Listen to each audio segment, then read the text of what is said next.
Sabarimala സ്വർണ്ണക്കൊള്ളയിൽ N വാസുവിന് supreme കോടതിയുടെ രൂക്ഷ വിമർശനം. ദേവസ്വം കമ്മീഷണർ എന്ന സ്ഥാനത്തിരുന്ന് ദൈവത്തെ പോലും കൊള്ളയടിച്ചില്ലേ എന്ന് കോടതി. ജാമ്യ ഹർജി തള്ളി. ശബരിമലയിൽ പഴയ കൊടിമരം മാറ്റി സ്ഥാപിച്ചത് ദേവപ്രശ്നവിധി പ്രകാരമെന്ന ദേവപ്രശ്ന ചാർത്ത് പുറത്ത്. പുനഃപ്രതിഷ്ഠയ്ക്ക് വഴി തുറന്നത് കൊടിമരത്തിന്റെ ജീർണത ദോഷമെന്ന് ദേവപ്രശ്നത്തിൽ കണ്ടതോടെയെന്നും റിപ്പോർട്ട്. തന്ത്രിയെ ഒരു ദിവസത്തെ SIT കസ്റ്റഡിയിൽ വിട്ടു.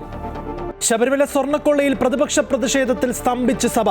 പോറ്റിയെ കയറ്റിയെ പാരഡിയിൽ പോരുമായി ഭരണ പ്രതിപക്ഷാംഗങ്ങൾ. ദേവസ്വം മന്ത്രി രാജിവെക്കണമെന്ന് പ്രതിപക്ഷ നേതാവ്. സഭാ നടപടികളുമായി സഹകരിക്കാൻ ബുദ്ധിമുട്ടുണ്ടെന്ന് VD സതീശൻ. നോട്ടീസ് നൽകാൻ പോലും പ്രതിപക്ഷത്തിന് ഭയമെന്ന മന്ത്രി MB രാജേഷിന്റെ പരിഹാസം. പ്രതിപക്ഷ ബഹളത്തിൽ സഭ ചൊവ്വാഴ്ചത്തേക്ക് പിരിഞ്ഞു. സഭയ്ക്ക് പുറത്ത് മാധ്യമങ്ങളെ കണ്ട് ഭരണപക്ഷ MLA മാർ.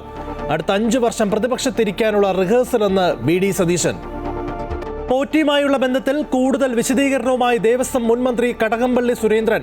ശബരിമല സ്വർണ്ണക്കൊള്ളയുടെ വാർത്ത പുറത്തുവരുന്നതുവരെ പോറ്റിയെ താൻ കാണുന്നത് കളങ്കമില്ലാത്ത മനുഷ്യനെന്ന നിലയിൽ. നിരവധി തവണ പോറ്റിയെ കണ്ടിട്ടുണ്ടെന്നും എന്നാൽ വീട്ടിൽ പോയത് ഒരു തവണ മാത്രമെന്നും കടകംപള്ളി. നിയമസഭാ തെരഞ്ഞെടുപ്പിനുള്ള ഉഭയകക്ഷി ചർച്ചകൾ തുടങ്ങി UDF. കൂടുതൽ സീറ്റുകൾ ആവശ്യപ്പെട്ട് കോൺഗ്രസിനെ സമ്മർദ്ദത്തിലാക്കേണ്ടെന്ന നിലപാടിൽ ലീഗും കേരള കോൺഗ്രസും. ലീഗ് 25 സീറ്റിലും കേരള കോൺഗ്രസ് 10 സീറ്റിലും മത്സരിക്കും. സീറ്റുകൾ വച്ചുമാറാനുള്ള നീക്കം സജീവം. ലീഗിന്റെ തിരുവമ്പാടി ഗുരുവായൂർ സീറ്റുകളും കേരള കോൺഗ്രസിന്റെ ഏറ്റുമാനൂർ ഇടുക്കി സീറ്റുകളും ചർച്ചയിൽ. ലത്തീൻ സഭയുമായി അനുനയ നീക്കത്തിന് ജോസ് കെ മാണി. കൊച്ചി രൂപത ആസ്ഥാനത്തെത്തി ബിഷപ്പ് ഡോക്ടർ ആന്റണി കാട്ടിപ്പറമ്പിലുമായി കൂടിക്കാഴ്ച നടത്തി. LDF-നൊപ്പം നിൽക്കുമെന്ന തീരുമാനം സഭാ നേതൃത്വത്തെ ബോധ്യപ്പെടുത്തി.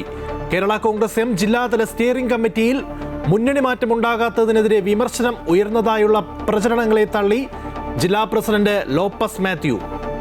കണ്ണൂരിൽ 1.5 വയസ്സുള്ള മകനെ കടലിൽ എറിഞ്ഞുകൊന്ന കേസിൽ അമ്മ ശരണ്യയ്ക്ക് ജീവപര്യന്തം വിധിച്ച് തളിപ്പറമ്പ് അഡീഷണൽ സെഷൻസ് കോടതി.